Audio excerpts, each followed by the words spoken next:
Hi, I'm Brooklyn, your friendly neighborhood witch, and today we are going to make some incense using honey. And this specific recipe is going to be for Ostara. Ostara marks as the celebration of the spring equinox and the transition from winter to spring. And to many practitioners, this is a time that represents love, fertility, abundance, and a time to plant seeds both literally and metaphorically. So for this recipe, and feel free to modify it how you see put. Just make sure that if you take something away or add something, that the teaspoons equal out. First, you're going to need dragon's blood.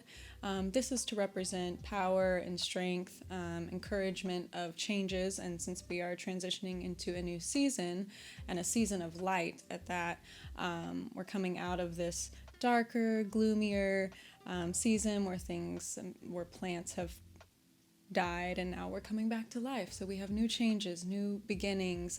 I know for me personally, my whole mindset and the way that I feel lifts when the sun is out longer and when the days are longer, when it gets warmer, when the flowers come back and the plants all are thriving. Then we're going to also have patchouli for love, money, fertility. That's going to be a common thing that you see is the utilization of herbs that tend to correspond to love and fertility. I will be using cinnamon for attracting money, and also it's utilized for psychic awareness. I kind of look at that as a way to remind myself to be more in tune with my intuition and my gut instinct. But cinnamon is also used for protection and for money. And so again, these are new beginnings coming in, and with new times, you will maybe want more protection and maybe you do want some more success to come your way. And then we'll also be using orange peel, and we'll be dehydrating that and powdering it up. The reason we're using orange peel is because it represents a solar power, a solar scent. It's invigorating. I look at it like it's a recharge. And then we'll also be using honey, and I'm sure if you are in the realm of TikTok and all of those social media platforms that have witches showing their craft on it, you're probably very well aware of the utilization of honey for honey jars or sweetening jars. So for this, I'm using honey because I do like the sweetening properties. I also like the way that it helps, for a practical sense, the incense kind of bind together a little bit better. And then also some sort of binder, preferably a wood binder. I will be using maca powder, but you can use joss powder. You can use some sort of gum binder that you can usually find in the grocery store. But you might have to modify this recipe if you are using that instead. But with all of the recipes that I give, modify it how you need to. It's not a strict way of doing it. All right, so let's go ahead and get started. First things first, since we are going to be using orange peel, you want to make sure that you dehydrate it, whether you're using a dehydrator or an oven. If you are going to use an oven, I'll link some sources down below on different methods to do that if you don't have a food dehydrator. So I cut my oranges into slices. You should be able to see it on my B camera. Okay, I cut them into slices. This is one of many, and I dehydrate them like that because I find that it's way easier. Once they feel and look like any type of dehydrated fruit you would eat, I go ahead and I pull this fleshy part off. And then I have the peel, and of course you'll do that for all of them. Once you have your orange peel, you're going to use either a smoothie blender of some sort, a coffee grinder, something to that effect. You're going to put your peels in there, and then once you do have the powdered version of your orange peels, you can decide if you want to put it in a mortar and pestle. I do, because I like my herbs, roots, and resins, etc. to be finely powdered as much as possible. Anyway, I'll go in and I usually try to get it even more fine. And once I have it to where I like it, I typically get my sifter, pour it in like so, like that, as Tabitha Brown would say. As you can see, it sifts it as it's supposed to do. And then I save every last bit. So I usually will use this in like a loose incense or something. Okay, I'm gonna move that out of the way. All right, let's see if I have a half teaspoon's worth. Oh, there's a dog hair, so that's good. So there we go. Now we have a half teaspoon's worth, probably a little over that. Now that we have that part out of the way, we are going to take all of our ingredients and put them in the bowl. So here are the measurements for each thing.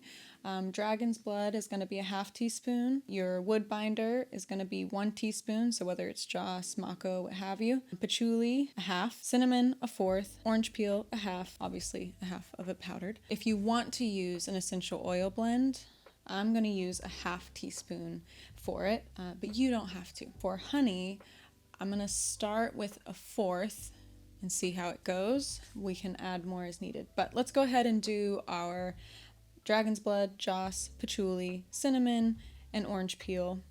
Put them all in the bowl, and then I'll be right back. So we have all our ingredients in here.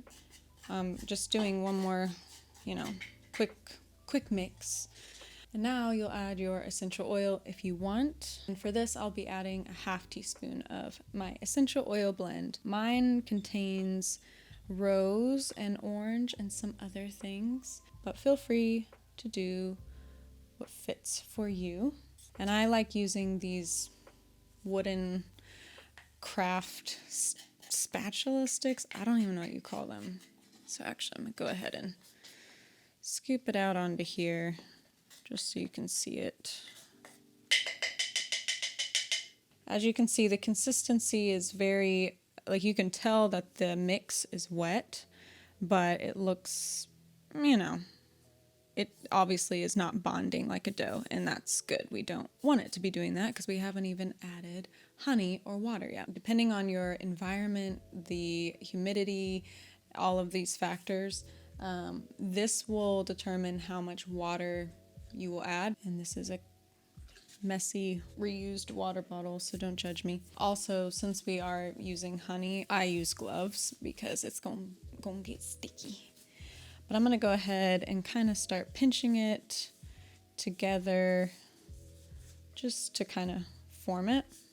Okay, and now I probably could have added a little bit more, but let's just go ahead and add the honey. We're going to start with a 1/4 teaspoon of honey because again, you can always add more, but you can't take away. All right, so I got the honey and the sun is going down, so I got to do this quick. Okay. Oh, also raw honey. Use raw honey.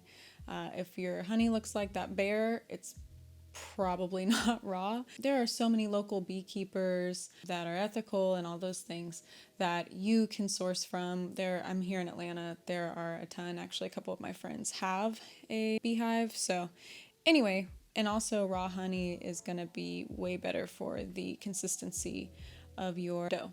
So, okay, this is how I do it. I take my little spatula like so, like that. It's just so I know that it's the right amount. I think I said we're starting with a 1/4, but I believe we'll be able to end up using a half. But we may not. Let me just see. All right, shut up, Brooklyn, get to the point. And then I use this side so I don't get them convoluted. And then I go ahead and I scoop that in there. And this is also how you can tell it's a raw honey because it's not all liquidy. And just stick it in there. And I like to, this is how I do it. There are so many ways, okay? So let's all be kind. Everybody's got their way of doing it, but I go ahead and I'm placing it in there like that. And don't worry, we're going to be able to evenly distribute it. Just give me a second. And I think, yeah, we're going to go ahead and do another 1/4, so we'll make it a half. Yeah, that's going to work. Okay. All right, so it turns out a half teaspoon works. Once we got as much of it in there as we can, I'm going to add a little bit more water to this. And I'm going to put my other glove on because now I'm going to really knead it. And I'm going to knead the dough. So I'm going to go ahead and try to get all this off of that. And I like pinching up and then pushing down. And you'll have to gauge it. But once you knead the dough, you add more This should be good.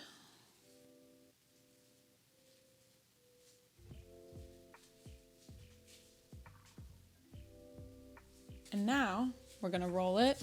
You can roll it like this. You can put it on your block.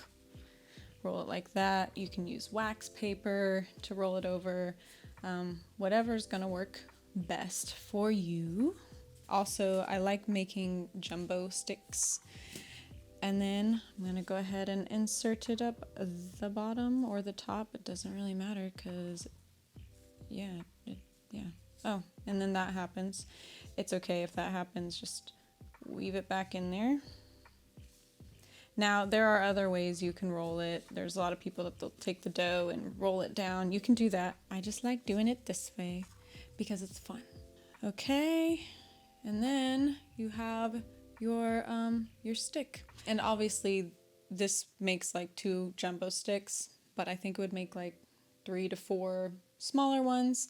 But like I always say, I like to start with a smaller batch in case something goes wrong so you didn't waste a bunch of your ingredients. And I just touched my pants with my sticky honey incense blend gloves. So cool. All right, so we're gonna put that on the dehydrator overnight at the lowest temperature. Mine goes to 95 degrees. I recommend that. But if you don't have a dehydrator, a food dehydrator, that's totally fine. Just leave it out to dry. I don't know how long this mixture will take to dry because I haven't let it air dry. I use a food dehydrator because I am impatient and because I have a shop and I try to have a faster turnaround for all our customers. But anyway, light it again. And these chunkier ones, you know, they do take, you know, a little bit longer than your regular really skinny incense sticks. Again, you can do that with yours. I just like the corn dog look. So there you go. There's your incense made with honey for Ostara or whatever else you want to use it for. I hope that y'all enjoyed this video. I have had a lot of people ask about incense making workshops or classes. I am still working on that. I just really want to make sure I do all my research and all of those things before I go teaching. So I'm flattered that y'all want to learn from me, but for now I'll just keep making these videos. I hope that y'all like them, and I will talk to y'all later.